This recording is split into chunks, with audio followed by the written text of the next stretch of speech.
At this point in the biblical story, nearly 17 centuries have passed since Adam and Eve, and the human race has increased rapidly, but so did evil, corruption, and violence. The Creator who had given life in the first chapters of Genesis, here in chapter 6, concludes that the wickedness of humanity was so great that he would take away all the life he had made on the face of the earth. The means of destruction would be a worldwide flood. Yet there was one man who had found favor with God, Noah. Noah was a righteous and blameless person who was perfect in his generations and walked with God. God chose to save Noah and his family from his wrath against evil in the world. Noah's task was preserving all species of land animals and birds by taking them aboard a massive barge to survive the deluge.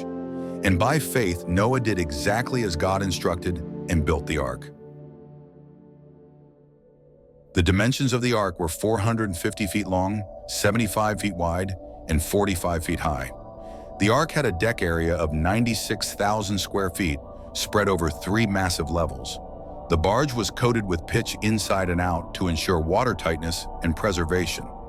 The displacement or capacity of a vessel of these dimensions has been estimated at 40,300 tons. This makes the ark comparable in size to the HMS Titanic. And finally, the ark featured a single door on its side to collect its precious cargo.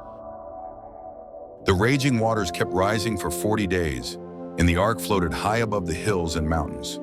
When the waters finally stopped rising, Noah, his family, and the many pairs of animals faced a long wait for the waters to go down. After nearly a year since the flood began, the ark came to rest on the mountains of Ararat in modern-day Turkey. Noah released a number of birds to determine whether or not the waters were low enough to leave the ark. When a dove returned with an olive branch, he knew the time was near. A week later, when the same dove left and didn't return, Noah knew this was the news he'd been waiting for. Finally, after 370 days in the ark, the waters had receded, and Noah and his family and all the animals exited the ark. God made an everlasting covenant with Noah and all living creatures. He declared that never again would he destroy the earth in a flood. The rainbow in the sky would be the sign of the covenant, a reminder that God will keep his promise.